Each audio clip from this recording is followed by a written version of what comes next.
Mathayo sura ya 15 na ule mstari wa 8. Yesu mwenyewe alirudia kila alichotabiri nabii Isaya. Mathayo 15 mstari wa 8 anasema, watu hawa huniheshimu kwa midomo, ila mioyo yao iko mbali nami. Nao wananiabudu bure, wakifundisha mafundisho yaliyo maagizo ya wanadamu. Bwana Yesu asifiwe sana.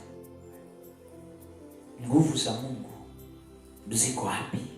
Na Mungu atajizirisha kwa namna gani? Ifike mahali tuondoke katika kumheshimu Mungu kwa midomo. Tifike mahali tuondoe unafiki mbele za Mungu. Bwana Yesu asifiwe sana.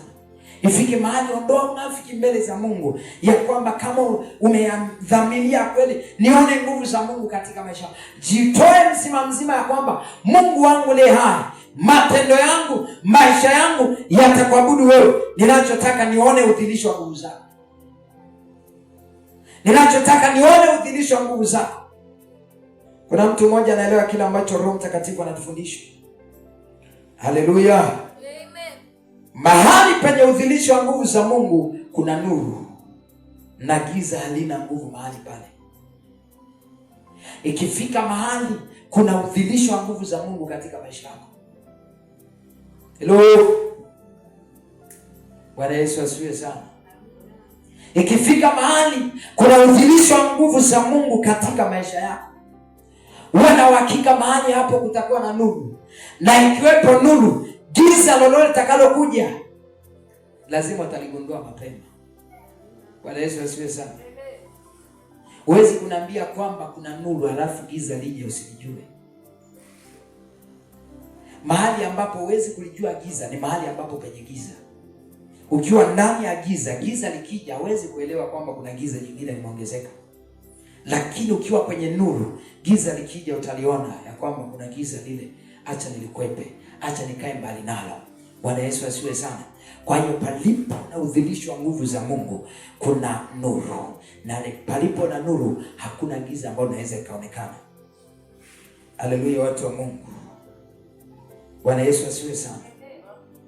Yohana sura ile ya 5 mstari wa 1 mpaka 15 sitasoma.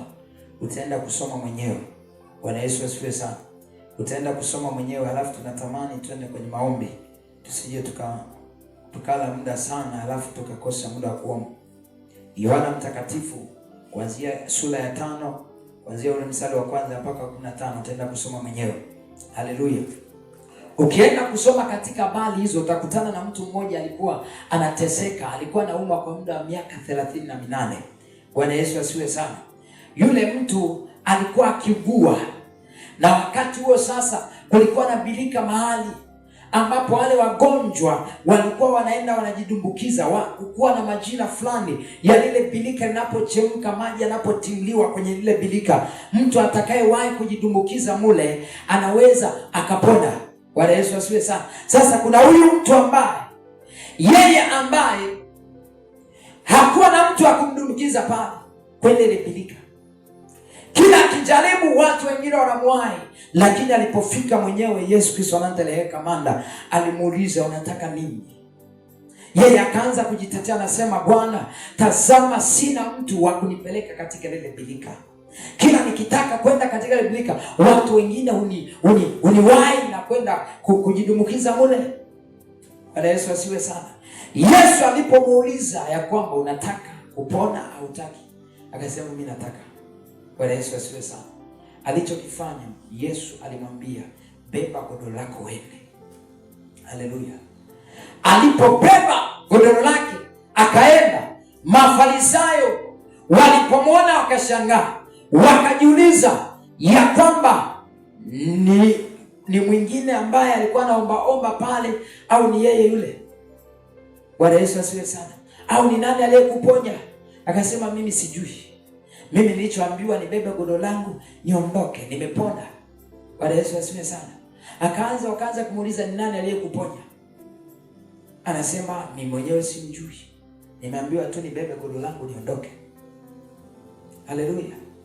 Lakini alipokuwa katika hekalu, alipomwona Yesu akamwambia ni yule aliyeniponya. Bwana Yesu asiwe sana.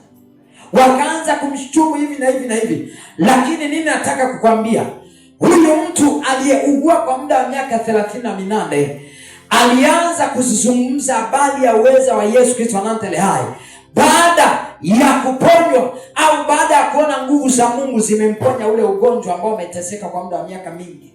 Bwana Yesu asifiwe sana. Ameteseka kwa muda wa miaka mingi. Alipoona ya kwamba amepona, ndipo alipopata ujasiri wa kusema habari za Yesu. Ndipo alipopata ujasiri wa kunena habari za Yesu kwenye mazingira aliyopo.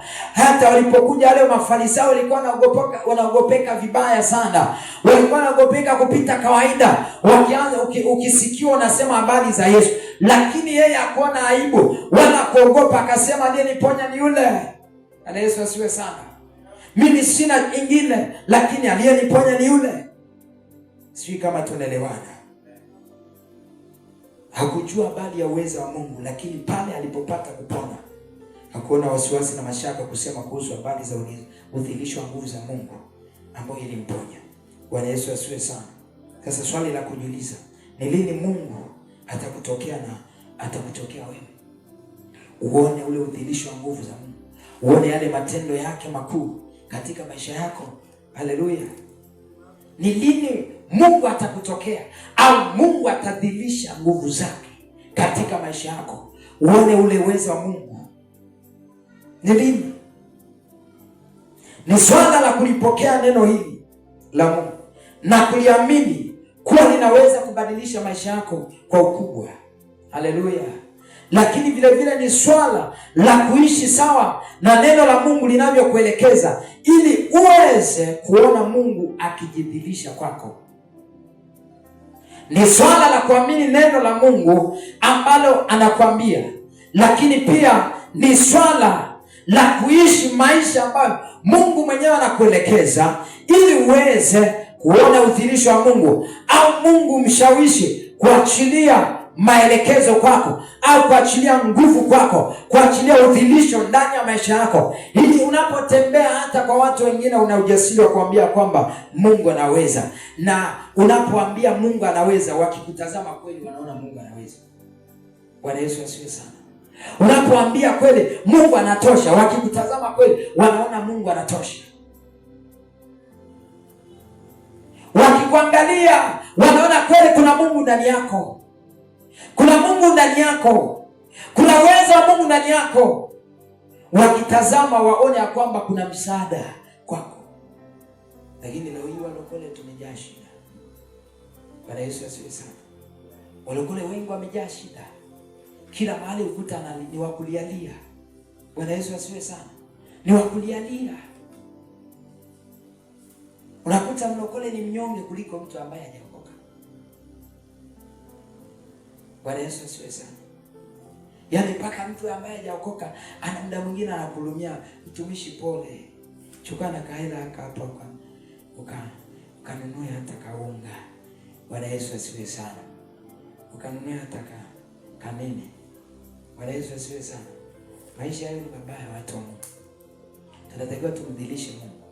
Bwana Yesu asifiwe sana. Sio, haina maana kwamba Mungu wetu hawezi kutupa vitu, hapana. Lakini hatujafikia viwango. Bwana Yesu asifiwe sana. Hatujafikia viwango. Sisi watu wa Mungu sio watu wa kuhurumiwa. Sisi ndio tunatakiwa tuhurumie watu wengine. Bwana Yesu asifiwe sana. Tunatakiwa tuhurumie watu wengine.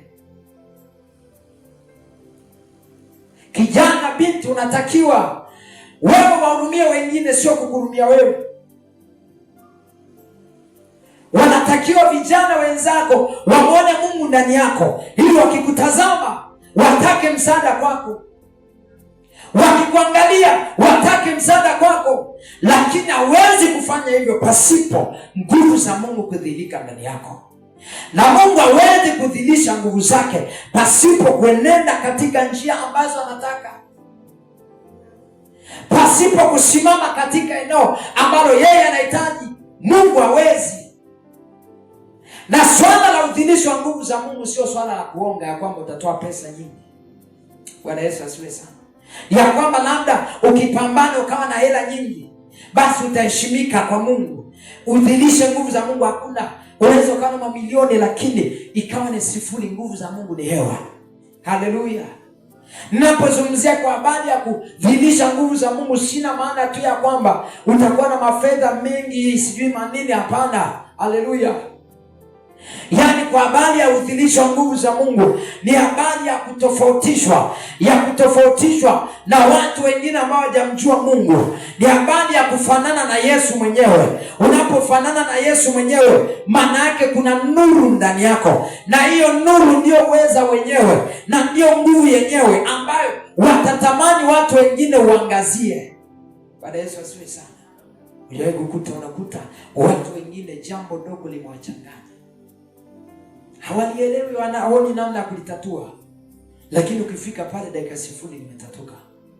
Bwana Yesu asifiwe sana. Usije ukafikiria nguvu za Mungu zitashuka labda kama moto fulani unashuka na makelele na manini au yale masauti ya watumishi wa Mungu. Haleluya. Bwana Yesu asifiwe sana. Usije ukafikiria kwamba udhihirisho wa nguvu za Mungu ndio uko hivyo. Hapana, ni kulingana na jinsi unavyonenda, watu wanavyokutazama. Ni mtu mtatua matatizo. Haleluya. Mkikaa mahali wewe ni wa kutatua matatizo. Bwana Yesu asifiwe sana. Kama ni binti, kama ni kijana, ukikaa kwa vijana wenzako, ni mtu wa kubadilisha tabia za watu wengine na kumwekea Kristo. Bwana Yesu asifiwe sana. Wanapokutazama wanapenda jinsi unavyoonekana, wanafurahia jinsi ulivyo. Natamani niwe kama binti fulani, niwe kama kijana fulani, niwe kama mama fulani, niwe. Bwana Yesu asifiwe sana. Ni habari ya udhihirisho wa nguvu za Mungu, yaani kiwango cha watu kuona maisha ya Kristo ndani yako, ni kwamba kuna udhihirisho wa Mungu, wa nguvu za Mungu ndani yako. Bwana Yesu asifiwe sana. Yaani pale watu wanapoona maisha unayoishi ni maisha fulani ambayo hayafanani na watu wa dunia, yaani maisha fulani mazuri, matakatifu, ya kumpendeza hata wao, yanawafurahisha, ujue kabisa kwamba udhihirisho wa nguvu za Mungu upo pale. Bwana Yesu asifiwe sana. Udhihirisho wa nguvu za Mungu uko pale. Lakini wewe ni mtumishi, mwimbaji, ni nani? Ukikaa mahali unaonekana ni giza tu. Kila wakitazama wanaona ni changamoto, wanaona tatizo. Yaani unakuta muda mwingine wewe ndio msababisha matatizo. Wewe na wakia nguvu za Mungu hazipo hapo. Haleluya. Nguvu za Mungu hazipo hapo. Sasa ni nafasi yako. Acha tusome vitabu hivi vya mwisho, halafu tuende tukaombe. Petro wa kwanza sura 4 mstari wa 2. Mwatamani wala hamna kitu, mwaua na kuona wivu wala hamwezi kupata, mwafanya vita na kupigana wala hamna kitu kwa kuwa hamuombi. Bwana Yesu asifiwe sana. Hamna kitu kwa kuwa hamuombi. Lakini hiyo Petro wa kwanza ule mstari wa kwanza, sura ya kwanza mstari wa 13 na kuendelea. Kwa hiyo vifungeni viuno vya nia zenu, vifungeni viuno vya nia zenu na kuwa na kiasi, mkitumaini kwa utimilifu ile neema mtakayoletewa katika ufunuo wake Yesu Kristo. Kama watoto wa kutii, msijifananishe na tamaa zenu za kwanza za ujinga wenu, bali kama yeye aliyewaita alivyo mtakatifu, ninyi nanyi iweni watakatifu katika mwenendo wenu wote. Kwa maana imeandikwa, mtakuwa watakatifu kwa kuwa mimi ni mtakatifu. Na ikiwa mnamuita Baba yeye ahukumuye kila mtu pasipo upendeleo kwa kadri ya kazi yake, enendeni kwa hofu katika wakati wenu wa kukaa hapa kama wageni, nanyi mfahamu kwamba mlikombolewa si kwa vitu viharibikavyo, kwa fedha au kwa dhahabu, mpate kutoka katika mwenendo wenu usiofaa mlioupokea kwa baba zenu, bali kwa damu ya thamani kama ya mwana kondoo asiye na ila, asiye na wa, yaani Kristo, na amejulikana kweli tangu zamani, kabla haijawekwa misingi ya dunia, lakini alifunuliwa mwisho wa dhamani kwa ajili yenu, ambao kwa yeye mmekuwa wenye kumwamini Mungu, aliyemfufua katika wafu, akampa utukufu, hata imani yenu na tumaini lenu liwe kwa Mungu, mkiisha kujitakasa roho zenu kwa kuitii kweli, hata kufikiria upendano wa ndugu usio na unafiki. Basi jitahidini kupendana kwa moyo, kwa kuwa mmezaliwa mara ya pili.